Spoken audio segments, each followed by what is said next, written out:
It's the middle of the summer. What can you be doing to help your child out in special education right now?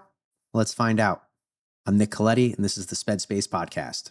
Welcome back, guys. I know it's been a minute. I know I keep saying that. I think, being a teacher is kind of a weird profession because if you think about it, let's say you went to public school as a kid and you grew up going to school, at least in America. You go to school, starts about late August, early September, whenever it is. You go to school until end of May, mid-June, late June, depending where it is. And then you take the summer off. Then you go to college. It's basically the same schedule. And then you become a teacher. You have the same schedule. So I have this tendency when the summer rolls around to kind of just relax, which is good and not so good when you're not a teacher anymore and I need to keep working during the summer. But I definitely have a tendency to kind of just like back off in the summer. And I think it's just a holdover from doing that every year since I was, I guess, 3 actually, when I was in preschool. Same thing, right? You go to school the whole year. You get into a habit of a 30 plus year kind of arrangement. So that's probably why I just got to be honest, not make excuses. There hasn't been too much going on until, kind of gotten back into it this week. I also own a jiu-jitsu gym, so I've been really invested in taking care of that, which has been awesome. Really fun. If anybody's ever in Southwest Florida, please come on Top Jiu-Jitsu. But today, I actually had a meeting today. I'm recording this on, I don't want to give the date because then I don't want that team to know. No, I'm not going to say anything bad about them. I actually think they're a really good team. Anyway, it's mid-July. And I've been getting calls from parents. So I just wanted to talk about kind of some of the things that happened in the summer. And one of the comments I heard in this meeting today that I fundamentally disagreed with that I wanted to bring to you guys. Also, some cool updates. If you haven't already, please follow the Sped Space Newsletter. I finally let the first one go out yesterday or sometime ago, mid-July. Don't want to give the date. So whatever. But I just released the first edition and I'm going to keep doing that. I know I said last time I was on the podcast that I was going to be opening up a school, which I did. It is not ready to go yet because I have to get it prepared for you guys to join it. But definitely we'll have that up and running before the school year starts. I will be running a deal on the cost of that for the, I'll figure out how long that runs for, but eventually the price is going to go up. I'll talk about that when the time comes. The purpose of that school, if you're interested, my intention is to provide more direct support than this podcast would be on how to educate you to be the best advocate you can be for your child. And I'm going to do that through collaborative, community based methods. So we will get on a call very much like this. You will see me. I'll probably have a t-shirt on. I won't be as dressed up, but maybe a collared shirt. We'll see. But we'll have my vision is to have a few different kinds of meetings where we meet. We meet weekly, but they're different. We'll have 4 different themes, if you will. One of them, I want to have us go through a redacted IEP, but a real IEP. So somebody's actual child's IEP that's in the meeting, that's willing to let us go through. We can redact all the names and all that, so we don't have to have any privacy concerns. But we just go through it, and I will go through it as an advocate. I will go through it as through my lens, and I will discuss what am I seeing, what is really good, what is not really good, and answer questions directly in the moment. So like right then and there, if somebody's like not sure about this or confused about that, answer their questions. My goal with that is to kind of do like a raffle kind of thing. I want to get everybody to get an opportunity basically. But I'll just, everybody that's willing to be part of that's part of the school. I'll figure out how some fair way to do it. I used to have like a wheel that I would spin with the kids. So maybe I'll get a virtual wheel, a digital wheel that we can just spin. And if your name pops up, you're up for next week or the next time we do it. Get me a redacted copy of the IEP, or I can help you do that. And we'll discuss it. So that's one idea I have. The other one is, another idea is to have kind of office hours, if you will. So I'm just there for an hour, and anybody comes in, just asks whatever questions you want, and we discuss them as a group as they come up. The third one is in conjunction with the school. How it works is you can put in lessons into the school itself, which I plan on doing. A little bit more intricate than how I explain them on the podcast. Not that this is going to be any less or more than what school is, but it'll be a place where it's very succinct, right? I tend to talk a lot here. I'll make very quick, like easily digestible videos on how to navigate the prior written notice, the PLEP section of the IEP, like what are all these areas to, and then going beyond that. How do you read progress reports correctly, et cetera, et cetera. And then the final week, so that would be kind of reiterating that. And then the final week, I'm still trying to figure out what would be a good, like, what do you guys want? That'll develop as the community grows. But definitely the main one I really want to do is a way to review IEPs live in front of a group of people, so you guys can see how I do it and answer whatever questions you have. In a way where it's like I'm not broadcasting somebody's IEP on YouTube, right? Like that's a little. I'm sure I wouldn't care personally if it was like my IEP or my kid's IEP. Like I wouldn't care, but and I'm sure there's parents out there that don't care, but I'm sure there's plenty of parents that do care. So it would be in a setting where it's like, yeah, no, like the only people that are looking at this are right here. This is redacted. This is meant for our education, and it's live, so it's an interactive component to it. I can answer your questions, and it'll be like a video live, like not just me like streaming. Like you watch your kids watching Kai Cenat or Speed, right, on Twitch streamers. It's a live interaction. If somebody has a question, you click the button, raise your hand, I call on you, you answer the question, you ask the question, I might ask you questions, etc. So that is going to be up and running soon. I'm very excited about that. I really want to grow that. It's been something I've been thinking about for a while and trying to figure out what's the best way to do it. And when I say a while, I mean like literally years. Like even before I became an advocate, this is something I wanted to do, but there was always that privacy component. It's very similar. I mean, I'm a sports guy too. I love sports. It's very similar to having an expert come in and break down football plays or jujitsu rounds, which I happen to do online too. Stop, talk, and roll. But it's like having a live color commentator. But this is a very niche setting, but a very important one. It's your kids' education. It's your kids' future, right? So that's something that I am working on. So if anybody has any cool ideas for that, if you want anything out of an advocate, please, let me know. So without further ado, let's kind of jump into what's been going on. So, the lead, what can you do over the summer? So I've been getting parents calling me. The summer is limited. You could still do things. I just had an IEP meeting today. You can still do things, but it is limited in the scope of what you can do. And the reason for that is your child's all the teachers are off for the most part. Some are working summer school, but then, they're contracted to be there. But at the end of the day, for the vast majority of teachers, they're off and they don't want to be back. They don't want to be in school, and I don't blame them. And truly, listen, when we say they're off, I mean, I want to wrap your head around this a little bit, change perspective. A lot of people are like, oh, teachers get summers off. Isn't that? Teachers get paid from whenever they start in August or September till whenever they finish in June. Now, some teachers, and I did this, you get the option to defer your paycheck. So instead of getting whatever it is, like I'm just going to make up numbers here. This is not what, but let's say you get $2,000 every 2 weeks. You can take a little bit of a cut. Let's say it's $1,800 every 2 weeks. And then that paycheck will continue over the summer. So you'll get consistent paychecks through the summer. But technically you're not working. You're not earning any money over the summer. Maybe if you defer your checks, you get some money, right? You get a consistent paycheck throughout the summer. And a lot of people do that. It makes sense. So you can save accordingly, keep a consistent paycheck, but they're not working.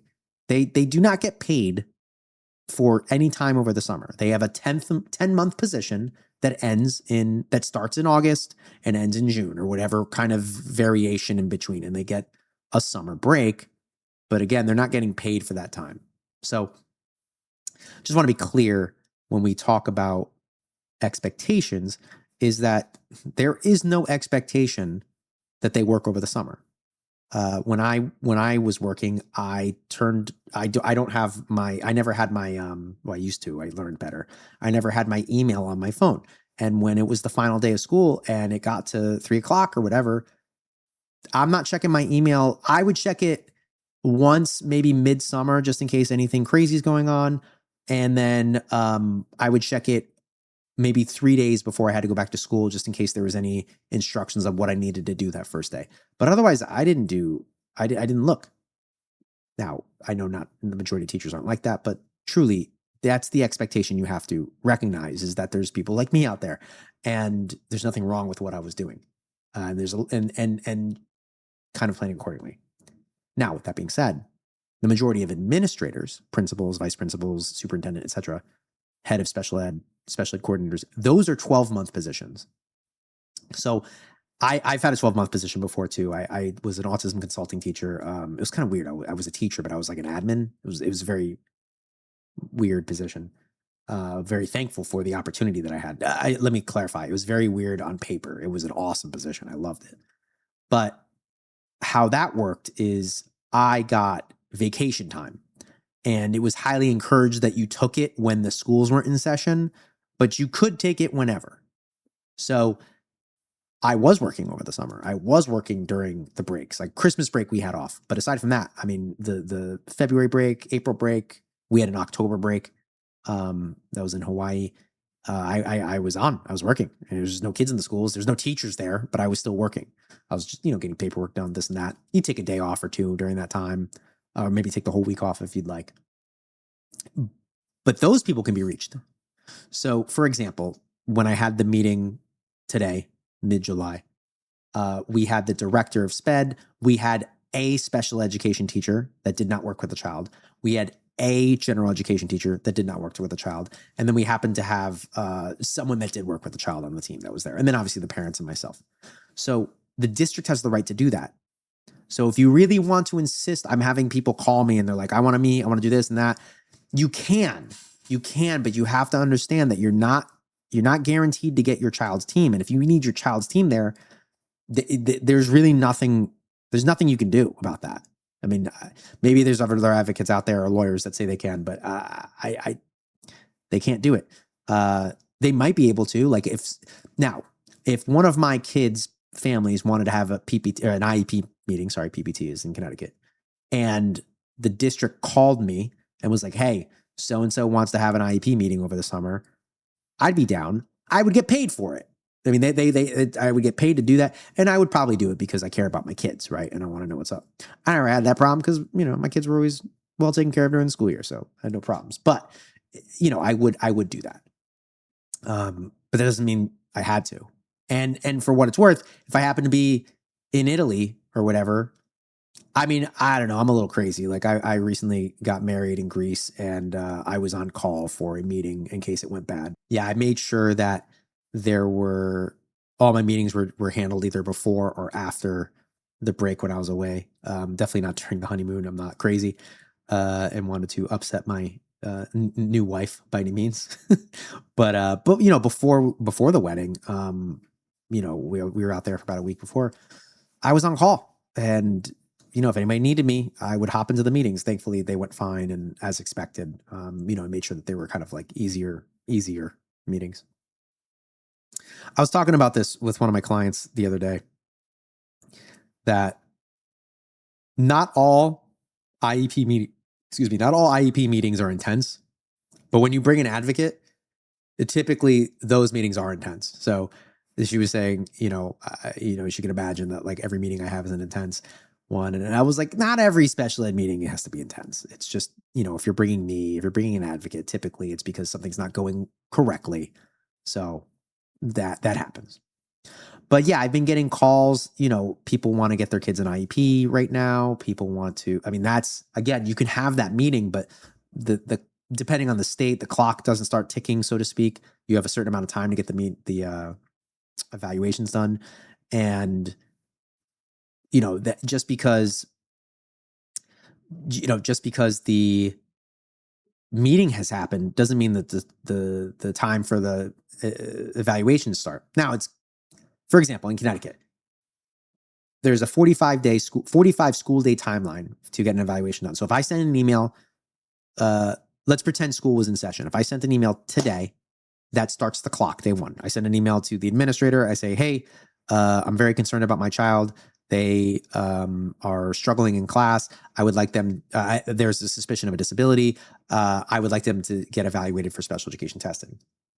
The district has 45 days to test that child and implement the IEP if they require special education services. Now, there's a process to that. It's more complicated than that. You have to meet to see if testing is warranted. Is there a suspicion of a disability? You have to re-meet to determine eligibility and develop the IEP. A lot of things need to happen, but that has to happen in that 45 school day timeline. If we met today, now let's pretend we're back to reality. I guess we don't have to pretend. Let's go back to reality. We're midsummer, right? Or we're just not in school. Even on a Saturday, right? If you send it on a Saturday, it doesn't kick in until Monday. The timeline would not start until the first day of school. Now, that could be a good idea, so you can get it going right away. But if you want your child to have an IEP walking into next school year, it's very, very unlikely. It's not that it's impossible. It's just highly unlikely. And why do I say it's not impossible? Sometimes schools are willing to get the testing done over the summer. Sometimes they can find people to do that. I've had that happen. So I've had that happen with an outplacement. We had a child that the district was basically agreeing to outplace, but they needed to do some testing first. And so this was on like the second to last day of school. So they did the testing. We got the testing done in July. We met in August. We all agreed upon it. And the child started at the new school in end of August. So it's not that it's impossible. It's just highly unlikely, especially if you're starting with a new case. So what can you do? Well, if you already have an IEP, read the IEP. Read the progress reports, see how they're doing. Do your best to try to implement or try to have them do the task that it says in the IEP, the goal or the objective, depending if you have objectives, and compare it to what the progress report says, what they're able to do. Can they do it? Just because they can't doesn't mean that they can't do it, right? You might be doing it wrong. Let's be honest. You have to read those goals very literally, very, very much like, what does it say? If it says he has to do something in the classroom and you don't have access to a classroom and a bunch of kids, you can't really tell if he can do that or not, right? Now, if he can't do it outside the classroom, if it's just you and him, it's probably not a good sign, right? But I would look at that, and if you have a concern, I mean, you could send an email and just say like, hey, at the beginning of the school year, I'd like to do X, Y, and Z. If you want to have a meeting, you can call it. It's a little easier if you do have an IEP. So it's again, those are some things you can work on. If you don't have an IEP, you can still call for a meeting, but I would not. You have to keep your expectations realistic. You are probably not getting an IEP until mid to late October, just realistically speaking. So yeah, that's what you're looking at. Now, I wanted to talk about. I was going to kind of wrap it up there, keep it short and sweet, but I wanted to talk about a comment that I heard today, which was a catch-22 in the comment itself. So a director of special education at a district. I'm sorry, let me back it up. At the meeting, what we were trying to achieve as a client is we were trying to get a child removed from a co-taught class. So if you aren't aware what that model looks like, there is a teacher, a general education teacher, and a special education teacher, both teaching a class. They are equal. One is not above the other. They work together and they teach all the kids, not just the special ed with the sped kids and the gen ed with the gen ed kids. It's all the teachers teach all the kids. I have done co-taught my entire career as a special education teacher, obviously as the special ed teacher. I was super fortunate that every single person I worked with was amazing.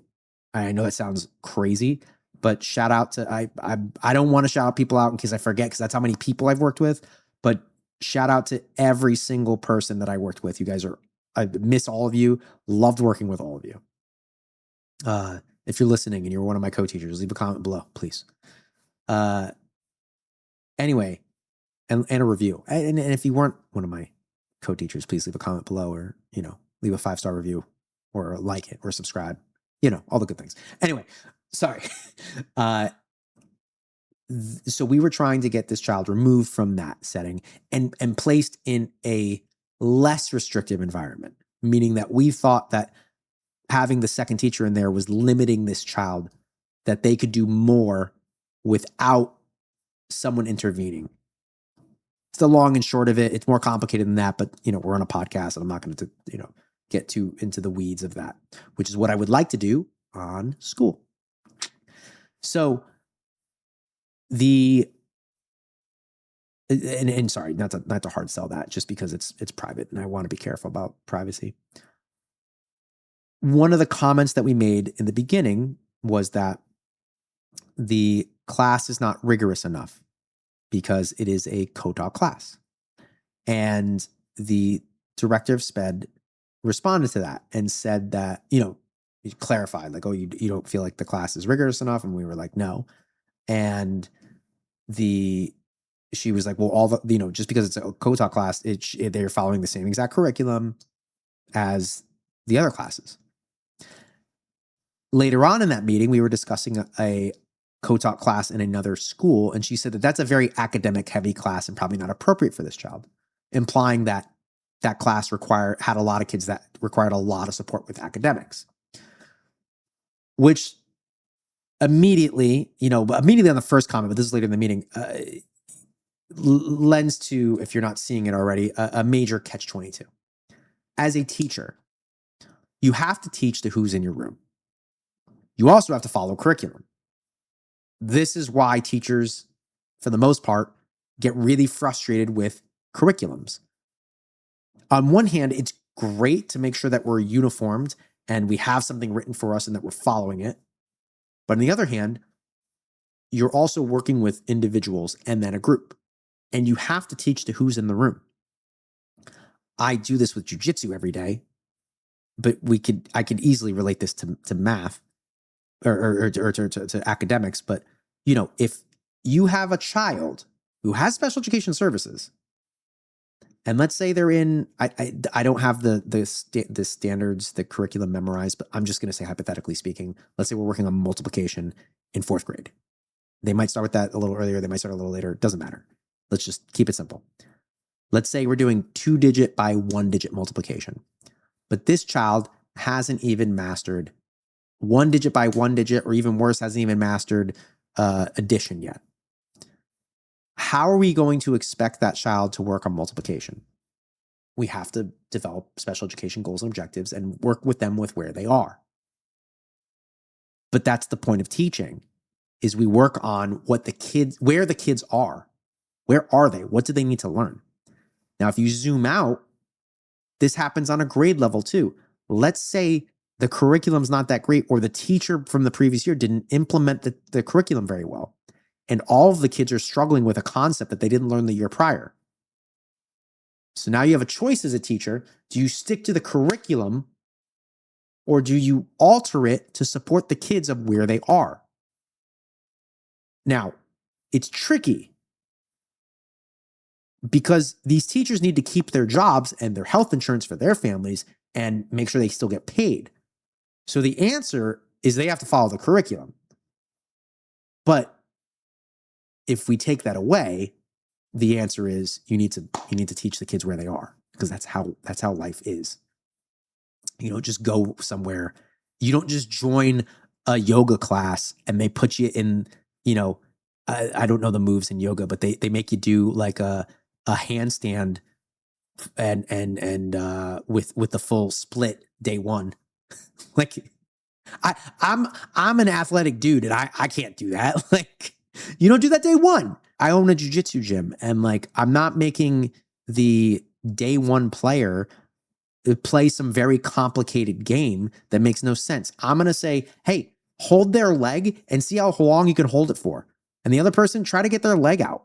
Just try to get their hands off of you and put your leg back on the floor. We're keeping it simple. We're not doing anything crazy yet, right? That's teaching. That's every aspect of teaching. So there was a catch-22 there. And this teacher made this district administrator made this comment where the classes are following the same curriculum. And so then I'm sitting there like, okay, but you have a co-taught class, you have 10 kids in there that have an IEP. They have special education services because they're below grade level somewhere. That's how special education works. They are, whether it's academic or not, if it's a behavioral thing or something, they are performing below grade level. They are not performing at grade level expectation. So how are you following the curriculum to the same rigor as someone who's in general education?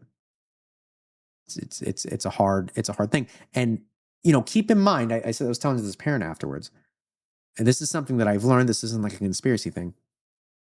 The district administrators, the district people, even the school principals, it's a political role. Let me explain. The Board of Ed in your town, in your district, is elected. You elect the Board of Ed.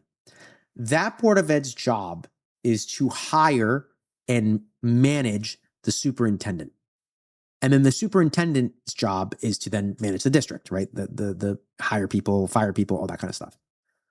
But that there is a play between the superintendent and the Board of Education that is political, right? They have to play politics.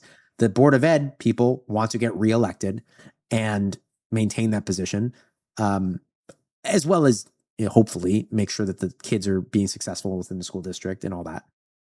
And the superintendent wants to definitely keep their job because they want to continue to have a salary and keep their job.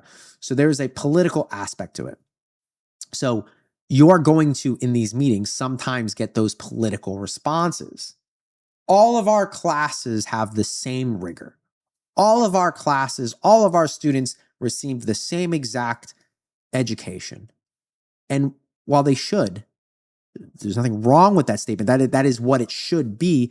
The reality is it's not. And the reality is perhaps that's not the best way to go about providing the educational services. It's complicated. It's a catch-22. Because yes, all the classes should just have the same rigor, but yes, you have to teach to who's in the room.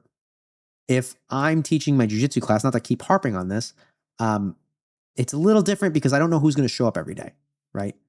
In school, you can manage, who's going to show up every day, but not necessarily. Still, people are absent. But let's say all week I've had my guys that are there, like they've been with me for months now. The gym's only been open for a little bit, but they started with me new. They've been with me for a few months. They know how I coach. I know what we need to work on. I want to change up the plan because I know what they need to work on. And let's say they all happen to just not show up that day for whatever reason. And I have 2 brand new people that show up. And they're all I have in class, just me and 2 people. And they've never trained jiu-jitsu before. I'm going to change the class. I'm not going to have them do the same thing as everyone else. So it's complicated, but it just is something I wanted to talk about. Try to recognize that sometimes when you get these responses from the district people, there might be a political element to it, a PR, public relations element to it that you're receiving. And sometimes you have to peel away those layers to kind of get at the root of the problem.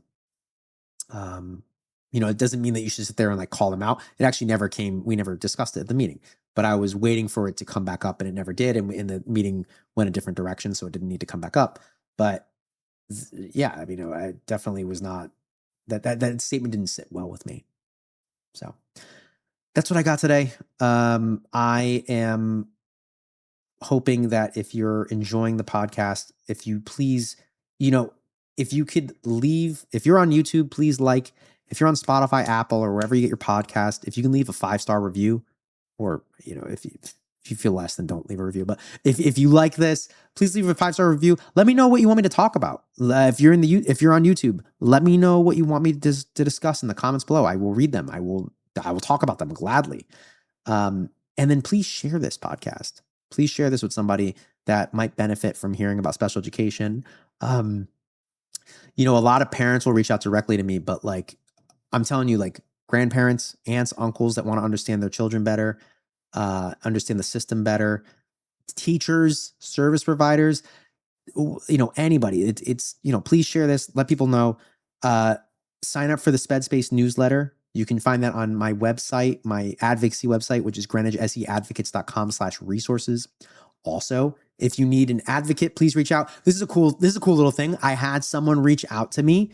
Shout out that person, you know who I'm talking about, that first heard me from my podcast. And it was really cool because she didn't open with that. She was saying how she did, she had a parent statement at the meeting, a prepared written statement. She had a plan beforehand. She made sure that they spelled out the prior written notice after. She did all this stuff. And I was like, I know you want to hire me and you need some support, but like it sounds like you're doing exactly what I do already. And she was like, yeah, I listened to your podcast and I followed your guidance and I got there. And I was like, I'm sorry that, it didn't, the case got complicated, but it was really cool. It was the first time I had someone from that reached out to me because of the podcast, right? There's word of mouth, there's my advertisements and whatnot that I have out there, but that was really exciting. So shout out that person. Again, privacy, I don't want to say who it is.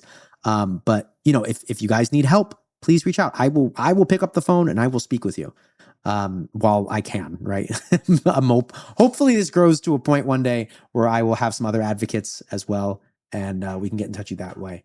But keep your eyes on that website also for the school. I will keep that in the newsletter as well. I will talk about that week after week, I'm sure. And if you have any ideas for that, please let me know as well. Otherwise, I hope you guys have a wonderful day. I hope you're having a great summer, and I will see you guys next week. I promise I will be on next week. Okay.